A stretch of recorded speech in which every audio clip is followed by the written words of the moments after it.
Hello everyone, welcome to IFS. तो कैसे हो आप लोग सभी? आई होप आप सभी ठीक होंगे, स्वस्थ होंगे और आप सभी एक्टिव भी हो गए होंगे। एक्टिव का इन द सेंस मतलब ये है कि स्वेट पीजी के एप्लीकेशन फॉर्म रिलीज हो चुके हैं, जो काफी लंबे समय से आपको इंतजार था कि स्वेट पीजी 2025 की एग्जाम कब होने जा रही है। तो जी हाँ, स्वेट पीजी की एग्जाम मार्च के मंथ में होने वाली है और जो एप्लीकेशन फॉर्म की डेट है 2 जनवरी से स्टार्ट हो चुकी है, जो कि 1 फेब तक रहेगी। बट हम जितनी पॉसिबल हो सके, जितनी जल्दी पॉसिबल हो सके, तो हम फॉर्म फिल कर दे तो ज्यादा सही है। इसीलिए how to fill application form, कैसे स्वेट पीजी का एप्लीकेशन फॉर्म फिल करना है, आज मैं इस वीडियो में आपको बताने वाला हूं। इस वीडियो के एंड तक बने रहिएगा। मैं हूं मोहित पाटीदार और आज हम डिस्कस करेंगे कि स्वेट पीजी के एप्लीकेशन फॉर्म को कैसे फिल किया जाता है। क्योंकि कोई मिस्टेक ना हो, यही हम चाहते हैं। यदि फिर भी कोई मिस्टेक हो जाती है, वैसे कोई मिस्टेक करिएगा मत, ठीक है। जैसे आप फॉर्म जैसे जैसे मैं बताता जाता हूं वैसे वैसे फॉर्म फिल करते जाइएगा। और यदि कोई मिस्टेक हो भी जाती तो 2 फेब और 3 फेब, ठीक है, 2 फेब के बाद जब 3 फेब आएगी, 2 फेब को आपको किसी की फी रह जाती है तो 2 फेब तक फिल मतलब फी सबमिट कर सकता है।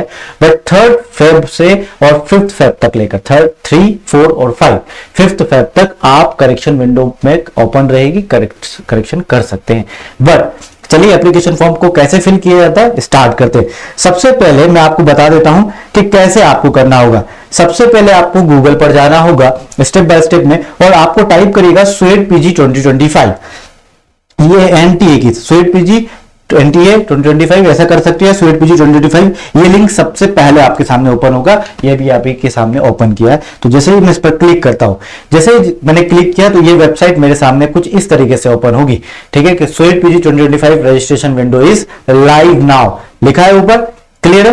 तो लिखा जैसे कि आपको क्या करना है कि जो अनाउंसमेंट दी है, जैसे कि आपको पोर्टल पर जाना है तो आपको ये दिख रहा है यहां पर क्लिक करोगे तो आपको ये नोटिफिकेशन ओपन हो जाएगा, क्या है, सारी इंफॉर्मेशन के साथ। बट आपको कहां पर, लेटेस्ट न्यूज के सामने जो अनाउंसमेंट है इस पर क्लिक करना है। तो आप स्वेट पीजी के पोर्टल पर आप लॉगिन कर जाओगे, मतलब यहां पर आ जाओगे आप। जब आप जैसे यहां पर आते हो कुछ इस तरीके से आपके सामने ये ओपन होगा, ठीक है। अब जब जैसे ओपन होता है तो आपको स्वेट पीजी का एप्लीकेशन फॉर्म 3 स्टेप्स में फिल करने होंगे। सबसे पहले आपको रजिस्ट्रेशन करना होगा, ठीक है। तो आपको क्या करना है, रजिस्ट्रेशन करना है। तो आप न्यू कैंडिडेट्स हैं तो इस रजिस्ट्रेशन लिंक पर क्लिक करिएगा। सेकंड, आपको ऑनलाइन एप्लीकेशन फॉर्म फिल करना होगा, मतलब तीनों स्टेप इसी के बाद बैक टू बैक हो जाएगी यहीं पे, ठीक है। तो 3 स्टेप में, और 3rd स्टेप होती है एग्जामिनेशन फी को पे करने की। जब तक ये 3 स्टेप पूरी नहीं होती इसका मतलब आपका फॉर्म अधूरा है कहीं ना कहीं, ठीक है। तो आप नए कैंडिडेट हो ऑब्वियसली, तो you are a new candidate. तो न्यू कैंडिडेट रजिस्ट्रेशन हियर, इस लिंक पर आप जैसे क्लिक करते हो कुछ इस तरीके से आपके सामने ओपन होती है, ठीक है। इंफॉर्मेशन बुलेटिन डाउनलोड करने के लिए आप यहां से डाउनलोड करके पढ़ सकते हैं। बट अभी आप एप्लीकेशन फॉर्म कर रहे हैं फिर, तो ये उसकी फी है। इस बार फी में इंक्रीज हुई है 200 रुपीज से। तो अभी आपको जो फी लगती है वो 1400 लगेगी पर पेपर, ठीक है। ध्यान रखिएगा 1400। तो फॉर मिनिमम 2 पेपर या सिंगल पेपर आपको 1400 लगेगी। यदि 2 पेपर के बाद आप कोई भी पेपर ऐड करते हो तो 700 ईच पेपर के अकॉर्डिंगली। मैक्सिमम 4 पेपर के लिए आप स्वेट पीजी का फॉर्म अप्लाई कर सकते हो, फिल कर सकते हो। चलिए हम स्टेप बाय स्टेप में और मैं आपको बता दूं इससे पहले क्या क्या डॉक्यूमेंट आपके पास होना चाहिए। आपके पास फॉर्म फिल करने से पहले 10th की मार्कशीट, 12th की मार्कशीट, ग्रेजुएशन यदि आप पास आउट है तो, नहीं है तो कोई बात नहीं, अपेयरिंग स्टूडेंट करके हम डाल देंगे, ठीक है। तो बट 10th 12th ग्रेजुएशन नहीं है तो आप अपीयर करके वहां पर डाल सकते हो, ऑप्शन है, ठीक है। तो 10th 12th और अपीयर्ड, ठीक है। अब ये होने के बाद ध्यान रखिएगा उसके साथ साथ आपके पास आपका स्कैन्ड फोटोग्राफ होना चाहिए। ये तीनों, ठीक है, फिजिकल फॉर्म में भी होगी, स्कैन नहीं होगी तो भी ठीक है। आप नंबर सिर्फ आपको देखकर फिल करना है, ठीक है। बट स्कैन्ड फोटोग्राफ होना चाहिए आपके पास, क्योंकि ये अपलोड करना है, फोटोग्राफ और सिग्नेचर को अपलोड करना है। मार्कशीट को अपलोड नहीं करना, बट मार्कशीट से 10th 12th की मार्कशीट से जो भी मार्क्स है उसे वहां पर हमें डालना होगा। इस वजह से हमें उस मार्कशीट की रिक्वायरमेंट होगी। तो ये चीजें मैंने आपको बता दी है। रिसेंट फोटोग्राफ होना चाहिए, ब्लैक एंड व्हाइट और कलर दोनों ही चलेगा। स्कैन फोटोग्राफ और सिग्नेचर जैसे कि मैंने कहा वो जेपीजी या फिर जेपीईजी फॉर्मेट में होना चाहिए। और ध्यान रखिए उसका कैबी जो है, किलोबाइट जो होता है वो कम होना चाहिए। 100 तक हो या 100 से कम हो तो ज्यादा बेस्ट रहेगा। कई सारे इमेज कन्वर्टर आते हैं या इमेज साइज रिड्यूसर आते हैं, आप उससे रिड्यूस कर सकते हैं गूगल पर इतना ही टाइप करके, ठीक है। स्कैन्ड फोटोग्राफ होना चाहिए, स्कैन्ड सिग्नेचर होना चाहिए, जैसे कि 10 से 200 केबी तक का फोटोग्राफ हो, जो सिग्नेचर है वो 30 केबी तक का हो, ठीक है, ज्यादा से ज्यादा, ठीक है। और स्कैन कॉपी होना चाहिए सर्टिफिकेट्स की, ठीक है। तो बेसिकली आपको 10th 12th की मार्कशीट, क्योंकि आपको रिटर्न फॉर्म में वहां पर लिखना होगा। चलिए, ये सब करने के बाद आपको क्या करना है, क्लिक हियर टू प्रोसीड, इस पर क्लिक कीजिएगा। उससे पहले आपको इस पर टिक करना होगा, ठीक है। जब आप इस पर ग्रीन टिक आ जाएगा तब आप प्रोसीड कर सकते हैं, तो आप यहां से प्रोसीड कर सकते हैं। अब ये प्रोसीड करने के बाद आपके पास आपका आधार कार्ड भी होना चाहिए, ठीक है, आधार कार्ड नंबर के लिए, ठीक है। तो आप ये सब पर I have an Aadhaar card और जो भी आप टिक करना चाहें, जो भी चीजें आपको इसमें से I have an Aadhaar card, ठीक है। तो आधार कार्ड से मैं लॉगिन करूंगी, तो यहां पर आप अपना आधार कार्ड और ओटीपी जनरेट करिएगा। जैसे आप ओटीपी जनरेट करते हैं उसके बाद क्या होगा वो मैं आपको बताता हूं। उसके बाद हम यहां पर देखते हैं, ठीक है। तो आपने ये स्टेप कर ली है, ठीक है। अब आप एप्लीकेशन नंबर अपना, ठीक है, जो भी है आप डालोगे, ठीक है। ये चीजें आ जाएगी, ये हमने कर लिया है, ये यहां तक हम कर लिए, ठीक है। जैसे आपने आधार नंबर अपना डाला, ठीक है, आपने आधार नंबर डाला, ओटीपी डाल के इसको वेरीफाई किया, तो इस तरीके से ये पेज ओपन हो जाएगा। मैंने आधार नंबर डाल चुका हूं, आपकी डेट ऑफ बर्थ के साथ ओपन हो जाएगा, आपका जेंडर के साथ, ठीक है। अब आपका जो रजिस्ट्रेशन यहां से स्टार्ट होगा पर्सनल डिटेल से, यहां से जो भी जहां जहां पर स्टार मार्क लगा हो वो तो कंपलसरी फिल करने के लिए, और ज्यादातर चीजों पर स्टार मार्क ही लगा है। तो आपको सबसे पहले अपना नाम as per your 10th marksheet आपको फिल करना होगा, फादर नाम, फादर का नेम, ठीक है, as per 10th marksheet, mother का नाम एज पर 10th मार्कशीट, ठीक है, और date of birth as per 10th की मार्कशीट में, इसलिए मैंने आपको बोला कि 10th मार्कशीट आपको कैरी करनी होगी।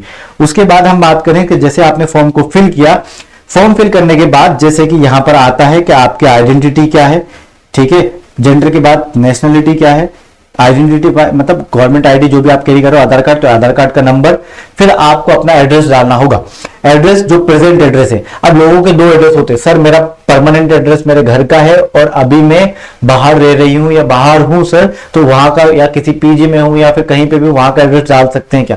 हाँ आप डाल सकते हो, किसी सिटी का एड्रेस डाल सकते हो, वो प्रेजेंट एड्रेस में होना चाहिए। तो प्रेजेंट एड्रेस में प्रेमाइसेस नेम, ठीक है, जिस भी आप बिल्डिंग में रह रहे हो जो भी है उसकी लोकेलिटी क्या है, ठीक है, तो पूरा एड्रेस आपने डाल दिया, कंट्री, स्टेट, डिस्ट्रिक्ट क्या है, पिन कोड क्या है, ईमेल एड्रेस आपका ओरिजिनल वन डालने के बाद आपको, ठीक है, फिर आपसे जैसे कि जहां जहां पर ये ऑप्शनल जो दिया है उसको फिर फिल मार्क करें चलेगा। कंट्री डालने के बाद स्टेट, डिस्ट्रिक्ट, पिन कोड जहां रह रहे हो अभी आप प्रेजेंट में, ठीक है, उसका ईमेल एड्रेस आपने डाल दिया, ईमेल एड्रेस को दोबारा डालना होगा ताकि कंफर्मेशन हो सके। फिर अपना मोबाइल नंबर कंफर्म करें और ठीक है, अपने पापा या किसी का अल्टरनेट भाई बहन किसी का अल्टरनेट मोबाइल नंबर यहां पर डाल दीजिएगा। इसके बाद अब आपका आता है परमानेंट एड्रेस का। यदि आपका सेम जो प्रेजेंट एड्रेस है वही परमानेंट एड्रेस है तो आप यहां पर टिक कर दीजिएगा, यहां पर क्लिक कर दीजिएगा तो सेम एज प्रेजेंट एड्रेस आ जाएगा। यदि आप क्लिक नहीं करते और आपको एड्रेस दोनों डिफरेंट है तो दोबारा से अगेन आपको लोकेलिटी, कंट्री, स्टेट, डिस्ट्रिक्ट और पिन कोड डालना होगा जो भी आपका परमानेंट एड्रेस का है। उसके बाद आपको अपना पासवर्ड चूज करना होगा, ठीक है, पासवर्ड आप जो भी चूज करें उसे अपने किसी, ठीक है, जहां पर भी आप मोबाइल में नोट्स के अंदर पासवर्ड लिख दीजिए ताकि आप भूले ना, ठीक है। पासवर्ड कंफर्मेशन के लिए दोबारा पासवर्ड सेम टाइप कीजिए। सिक्योरिटी क्वेश्चन जो भी आपको याद रहता है वो सिक्योरिटी क्वेश्चन, तो कि पासवर्ड, ठीक है, आपको याद नहीं रहा तो ये सिक्योरिटी क्वेश्चन के थ्रू आप आंसर देकर इसको भी ओपन कर सकते हैं, बट ध्यान रखें आपको पासवर्ड याद रहे या कहीं पे नोट्स में जो मोबाइल होता है वहां पर लिख ले या फिर अपने मेल पर सेंड करके रखें ताकि आप उसका एक्सेस, मोबाइल गुम भी हो जाता है तो कहीं और से भी कर सकें एक्सेस, ठीक है, क्लियर है। या किसी को व्हाट्सएप पहुंचा दो क्योंकि इसके उससे क्या ही पासवर्ड से कोई क्या कर लेगा, ठीक है। उसके बाद आप सिक्योरिटी पिन डालिए। सिक्योरिटी पिन का मतलब ये कैप्चा जो डला हुआ है 8744 जो भी आपका आता है ये बदलता रहता है, या आपको समझ ना आए तो ये इस पर की पर क्लिक करके आप दोबारा बदल सकते हैं। उसको यहां पर टाइप करने के बाद यहां पर आपने XYZ टाइप कर दिया, उसके बाद यहां पर से आप सबमिट कर दीजिए। जैसे आपने सबमिट किया तो आपको कुछ इस तरीके से आपका पेज ओपन करने को मिलेगा। क्यों? क्योंकि अभी तक इतना फॉर्म आप फिल कर चुके, आपका रजिस्ट्रेशन फॉर्म ये रहा, कंप्लीट रजिस्ट्रेशन फॉर्म। आपको आपका नाम क्या आपने स्पेलिंग के साथ करेक्ट डाला है, ठीक है, पहले आपके 10th की मार्कशीट में ठीक है जो भी नाम लिखा हुआ एज इट, उसके बाद सरनेम है, ठीक है। तो इस तरीके से आपको फादर नेम भी सिलेक्ट करना है, तो पहले मदर्स नेम, फादर्स नेम हो गया, डेट ऑफ बर्थ आपने चेक कर ली, ईमेल एड्रेस, ठीक है, ये मत चेक करने का, यहाँ पर ईमेल एड्रेस ये चेक करना है आपको, ईमेल एड्रेस क्या सही है, जेंडर आपने सही डाला है, आपका मोबाइल नंबर आपने सही डाला है क्या, ठीक है। अल्टरनेट मोबाइल नंबर सही डाला है क्या, ठीक है। तो ऐसे डालने के बाद आपका जो प्रेजेंट एड्रेस है क्या वो सही है, इसको वेरीफाई करिएगा। उसके बाद आपका क्या परमानेंट एड्रेस है सही है, यदि प्रेजेंट एड्रेस सेम है तो सेम परमानेंट एड्रेस पर क्लिक करके आप कर सकते हो। तो ये तो कर ही दिया था आपने। इसके बाद जितने भी ऊपर दिए सिक्योरिटी क्वेश्चन आपने जो भी डाला हो, जैसे फर्स्ट स्कूल आपका क्या था, उसका आंसर आपने जो भी लिखा हो, ठीक है, वो चेक कर लिया आपने। चेक करने के बाद अब वेरीफाई करो कि आपने क्या क्या चेक कर लिया। आपने अपना नाम चेक किया तो इस पर टिक कर दीजिए, फादर नेम चेक किया तो इस पर टिक कर दीजिए, मदर नेम चेक किया वो भी ठीक है तो उस पर टिक कर दीजिए, ठीक है। भले लास्ट में कर दो या एक एक करके भी कर सकते हो। जेंडर चेक किया, डेट ऑफ बर्थ चेक की, मोबाइल नंबर चेक किया, ईमेल एड्रेस चेक किया और आपका एड्रेस भी आपने चेक कर लिया। चेक करने के बाद इन सब पर जैसे आप टिक करते हो, ठीक है, जैसे आप टिक करते हो तो कुछ इस तरीके से आपको टिक करना है। टिक करने के बाद आपको टर्म्स एंड कंडीशन पर I hereby declare that all the information which I already given above is all are correct, ठीक है। तो वो सब सही है इसलिए आप एग्री कर रहे हो उस बात को। तो इस एग्री पर क्लिक करिएगा और क्लिक करने के बाद सबमिट एंड सेंड ओटीपी पर क्लिक कर दीजिएगा। यदि आपको लगता है कोई चीज गलत लिखी हुई है तो यहां पर एडिट करने का ऑप्शन भी है, इसको एडिट कर सकते हो। बट जब आपने एक बार सबमिट कर दिया तो फिर इसको आप एडिट नहीं कर सकते, फिर ये करेक्शन विंडो के टाइम पे नाटक होगा, फिर प्रॉब्लम आएगी। तो एक बार इसको जरूर कर ले। जब भी अभी भी प्रॉब्लम आ जाती है, कुछ एडिट करने की बारी आती है, तो यहां पर ये रेड कलर से जो एडिट विंडो है इस पर क्लिक करके आप एडिट कर सकते हैं और सबमिट एंड सेंड ओटीपी को सेंड कर दो सबमिट करने के बाद, ठीक है। अब ऐसा आपने किया है, सबमिट एंड सेंड ओटीपी, ठीक है। जैसे आप करते हो तो ओटीपी आपके मोबाइल पर नाम आएगा। उससे पहले आपको बोला do you wish to submit registration still and get OTP, क्यों? क्योंकि फिर करेक्शन नहीं हो पाएगा, ध्यान रखो। तो यस और नो, आपको लगता है कि मैं कुछ भूल गया हूं या भूल गई हूं तो क्लिक तुरंत नो करो, फिर इस एडिट पर जाके उसको करेक्ट कर दो। यदि आपका सब कुछ सही है तभी आप यस पर क्लिक करें। जैसे आपने यस क्लिक किया, ठीक है, तो ओटीपी आ जाएगा और ओटीपी को फिर आपको यहां पर फिल कर देना है। जैसे आपने ओटीपी को फिल किया तो इस तरीके से आएगा, please check your email, thank you for registration. आपकी स्टेप 1 कंप्लीट हो गई, रजिस्ट्रेशन कंप्लीट हुआ। अब ओटीपी आपके कहां पर आया था, ठीक है, रजिस्ट्रेशन कंप्लीट हो गया, आपने यस दबा दिया। ओटीपी कहां पर आया था, मेल पर, आपने वो ओटीपी भी डाल दिया। ओटीपी भी डालने के बाद यहां पर हो गया ओके, ठीक है। तो यहां पर आपने ओके कर दिया, ठीक है। तो इस पर ओके पर आपका रजिस्ट्रेशन हो गया आप कंप्लीट। अब आपको second online application form fill करना है। स्टेप 1 हमारी कंप्लीट हुई। ऑनलाइन एप्लीकेशन फॉर्म जैसे रजिस्ट्रेशन कंप्लीट हुआ तो कुछ इस तरीके से, जब तक ना आए तब तक आपका रजिस्ट्रेशन कंप्लीट नहीं हुआ। अब आपका एप्लीकेशन फॉर्म और फी पेमेंट इनकम्प्लीट है, इसलिए रेड कलर का इनकम्प्लीट आ रहा है। तो चलो एप्लीकेशन फॉर्म को कंप्लीट करते हैं। आपका रजिस्ट्रेशन नंबर या एप्लीकेशन नंबर जो है वो इस तरीके से लिखा हुआ आएगा, ठीक है। या फिर आप लॉगिन भी कर सकते हो। कंप्लीट एप्लीकेशन फॉर्म, इस पर क्लिक करो। जो येलो कलर का है एप्लीकेशन फॉर्म, इस पर क्लिक करिए एप्लीकेशन फॉर्म फिल करने की। जैसे आपने क्लिक किया तो कुछ इस तरीके से एप्लीकेशन फॉर्म, आप लॉग आउट भी कर सकते हो। ये देखो, लॉग आउट आपका हो भी जाए तो लॉगिन अपना एप्लीकेशन नंबर और जो पासवर्ड आपने डाला था वो पासवर्ड करके डालकर आप लॉगिन भी कर सकते हैं, ठीक है एवरीवन, है ना। आपका लॉग आउट भी हो जाए। आपने सर हमने है ना ये रजिस्ट्रेशन कर लिया था बट ये 2 स्टेप नहीं कर पाए और हम बाहर आ गए, फिर क्या होगा? आप जाइए लॉगिन करिए, लॉगिन पर क्लिक करोगे तो एप्लीकेशन नंबर डालिएगा, अपना जो पासवर्ड है वो डालिएगा, सिक्योरिटी पिन डालिएगा और इस तरीके से वापस से आपके सामने ओपन हो जाएगा और कंप्लीट एप्लीकेशन फॉर्म, यही वाला पेज। जैसे आप कंप्लीट करते हो एप्लीकेशन फॉर्म स्टार्ट हो जाएगा। तो इसको कंप्लीट करने के लिए आपको स्टार्ट करना है प्रेजेंट एड्रेस, ठीक है, जो भी था वो ऑलरेडी रिटर्न आएगा यहाँ पर क्योंकि आप पहले ही फॉर्म फिल कर चुके हैं, ठीक है। अब यहाँ पर आपको कैप्चर डालना होगा, ये आपने कैप्चर डाल के सेव एंड नेक्स्ट कर देना। ये यहाँ पर यहाँ पर लिखा हुआ है सेव एंड नेक्स्ट यहाँ पर, ठीक है। अब ये एग्री पर जरूर क्लिक कीजिएगा ना, इस एग्री पर फिर सेव एंड नेक्स्ट करना है आपको। जैसे आपने किया तो आपका नाम पूरे इंफॉर्मेशन के साथ जो चीजें पूछ रहा है वो ठीक है एज इट इज आपको फिल कर दी जानी। अपनी कैटेगरी जो है आपको फिल करनी है, ठीक है। गवर्नमेंट आईडी क्या क्या है आपके पास वो फिल करनी है। तो जैसे कि है ना, कंफर्म कैटेगरी इंडियन हो ये, ठीक है, और जो भी आइडेंटिफिकेशन नंबर अपना आधार नंबर सही है, डायबिटिक हो नहीं है, एम्प्लॉयमेंट अनएम्प्लॉयड हो, तो जो भी आपका है, ठीक है, आपने डाला। फिर कैटेगरी आपने जनरल डाल दिया। आइडेंटिफाई आप कैसे कर रहे हो अपने आप को, आधार कार्ड का यूज करके। तो आपने आधार कार्ड, क्या आप पीडब्ल्यूडी मतलब आपको विकलांग हो, ठीक है, या ऐसा कुछ है, ठीक है, कोई मेडिकल कंडीशन है नहीं है तो नो करिएगा क्लिक। उसके बाद एनुअल इनकम डालना है आपको पेरेंट। ये एनुअल इनकम अपने मन से मत डिसाइड करिएगा, आपके पेरेंट के पास आपके फादर से जरूर पूछिएगा। इनकम सर्टिफिकेट होता है, उस इनकम सर्टिफिकेट पर जो भी इनकम यहाँ पर जो भी इनकम सर्टिफिकेट पर इनकम होगी वही यहाँ पर डालिएगा, ठीक है। और फिर जो कैप्चा यहाँ पर गिवन है ये डालने के बाद आप आई एग्री कर सकते हैं। जैसे आप आई एग्री करते हो तो ठीक है, आपने एक एक करके सारी इंफॉर्मेशन डाल दी। यहाँ पर मैं इंफॉर्मेशन ही डाल रहा था, ठीक है। इंफॉर्मेशन डालने के बाद आपने एग्री भी कर दिया, ठीक है। तो एग्री करने के बाद आपको कुछ इस तरीके का पेज ओपन होता है। तो आपसे पूछा जाता है कि आप बिलो पॉवर्टी लाइन हो आप, तो बिलो पॉवर्टी लाइन बीपीएल का मतलब राशन कार्ड वगैरह वो बनता है। आपको पेरेंट्स से आप पूछोगे तो नहीं हो तो नो डालिएगा, हो तो यस डालिएगा, ठीक है। डिफेंस पर्सनल एक सर्विसमैन थे, ठीक है, नो।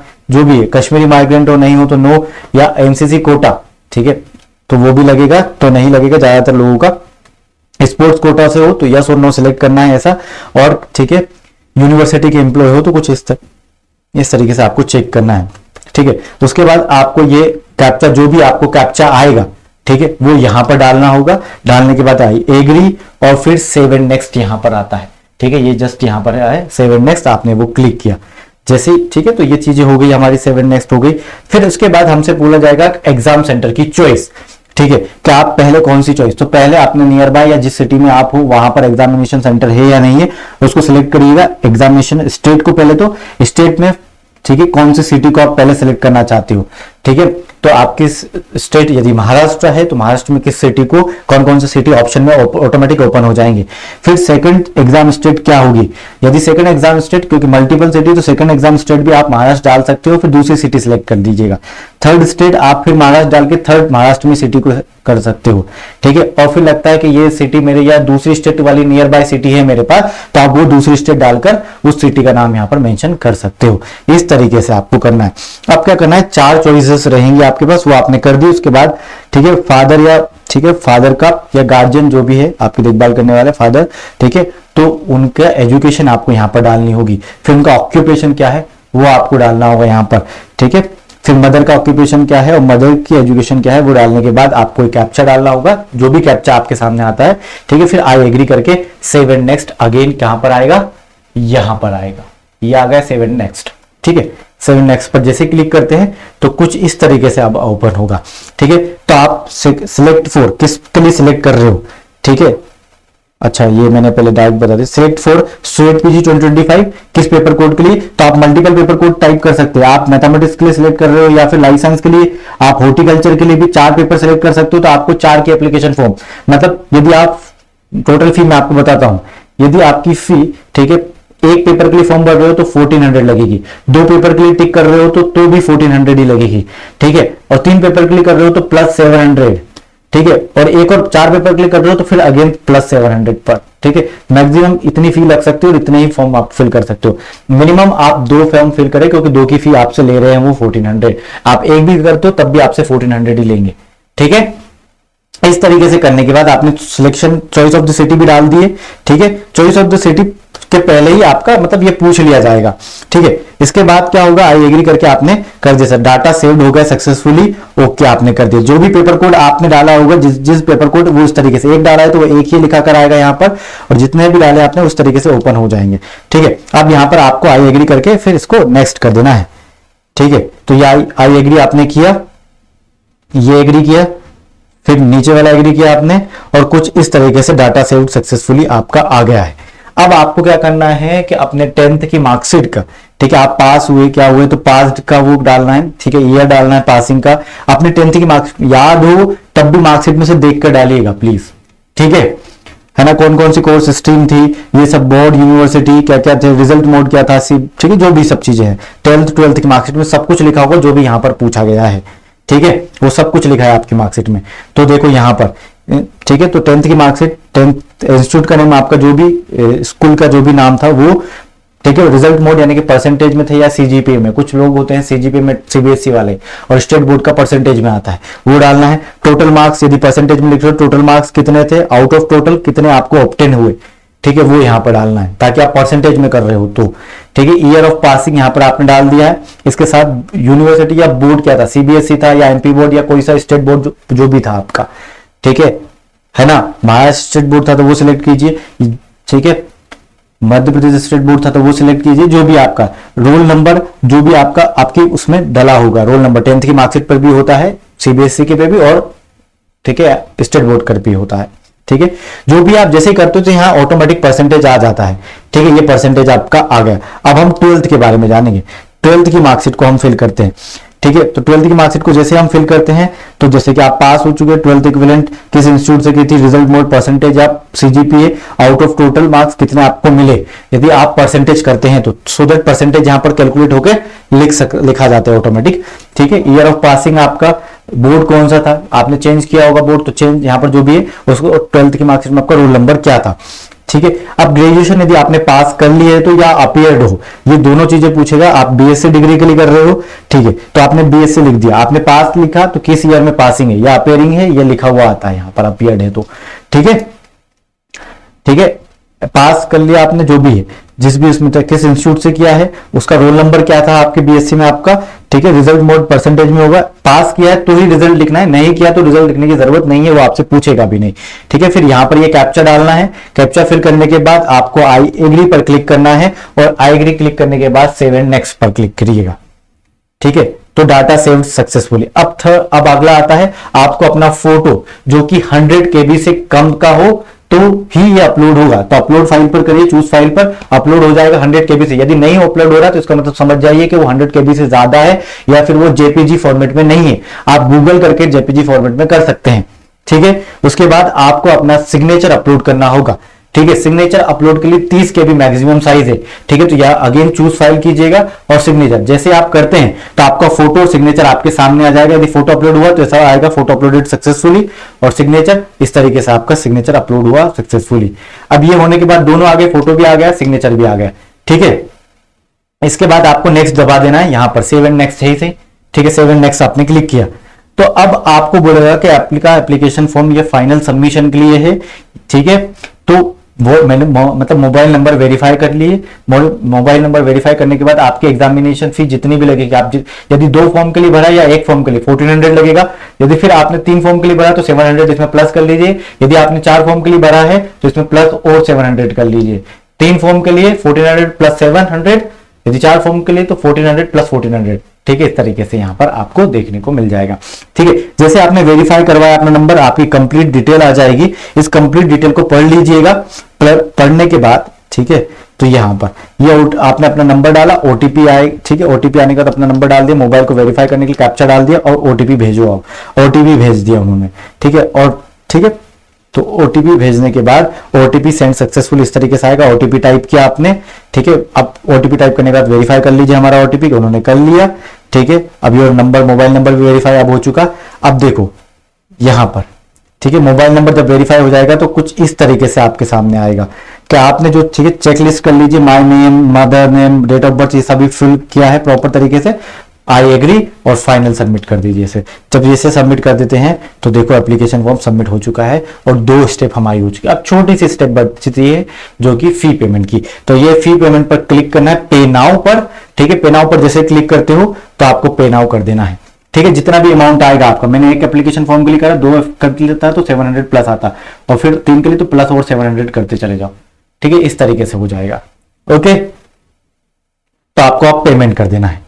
ठीक है, पेमेंट का जो भी बैंक से आप कर रहे हो या फिर यूपीआई से कर रहे हो, आप जो आपकी मर्जी है इस तरीके से। तो जैसे आप करते हो पेमेंट तो यूपीआई पे सेलेक्ट करके आप यूपीआई से भी कर सकते हो, यूपीआई आईडी डालकर।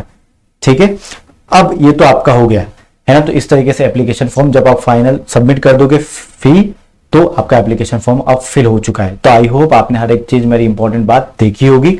ठीक है, ध्यान से सुनी होगी कैसे एप्लीकेशन फॉर्म को फिल किया जाता है। ठीक है एवरीवन, अब आपको एप्लीकेशन फॉर्म तो फिल कर दिया, बट इनकी तैयारी कैसे करोगे स्टूडेंट पीजी की। एक अच्छा स्कोर लेकर आना है ना, क्योंकि अच्छा स्कोर लेने से हमें बेस्ट यूनिवर्सिटी, रिकॉग्नाइज्ड यूनिवर्सिटी मिलेगी। वो लेने के लिए हमें क्या करना होगा, ठीक है, हमें एक अच्छा स्कोर लाना होगा, और उसी अच्छे स्कोर को लाने के लिए ये recorded course, dedicated student PG recorded course आपकी मदद करता है।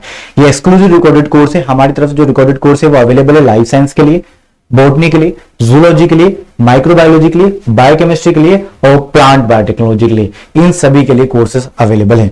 ठीक है, इसी के साथ यदि अभी तक आपने आईएफएस का ऐप डाउनलोड नहीं करा तो कर लो, क्योंकि बहुत ज्यादा फ्री ऑफ कॉस्ट कंटेंट रखा है। एग्जाम की तैयारी के लिए सिलेबस, एग्जाम का पैटर्न, पीवाईक्यू को डाउनलोड करना चाहते हो, ठीक है, या फिर कोर क्वेश्चंस की प्रैक्टिस करना चाहते हो, और पेपर का एनालिसिस 2022 में कहां से, 2023 में कहां से क्वेश्चन आए थे, कौन से इंपॉर्टेंट टॉपिक्स हैं, इन सब का पता करना चाहते हो, तो वन स्टॉप सॉल्यूशन है आईएफएस का ऐप, जो कि टोटली फ्री ऑफ कॉस्ट इतना ज्यादा कंटेंट दे रहा है आपको। इसी के साथ आप ऐसे इंस्टीट्यूट को सिलेक्ट करिए जो रिजल्ट ओरिएंटेड हो और अभी तक आपने IFS का ऐप डाउनलोड नहीं कर रखा है तो please using this QR code आप IFS का ऐप डाउनलोड कर सकते हैं, या फिर सिंपल सा ऐप स्टोर पर IFS टाइप कीजिए, या फिर iOS जो हमारा होता है डिवाइस वहां पर भी उसके ऐप स्टोर में जाकर आप टाइप कर सकते हैं। ओके, तो that's all from my end, thank you so much everyone, bye bye, take care and happy learning. और कोई दिक्कत आती है do let me know in the comment box और मैं उस चीज का आंसर कर दूंगा। Thank you so much everyone, और ये वीडियो पसंद आया तो लाइक जरूर करिएगा, चैनल को सब्सक्राइब करिएगा। मिलते हैं नेक्स्ट वीडियो में, till then bye bye, take care.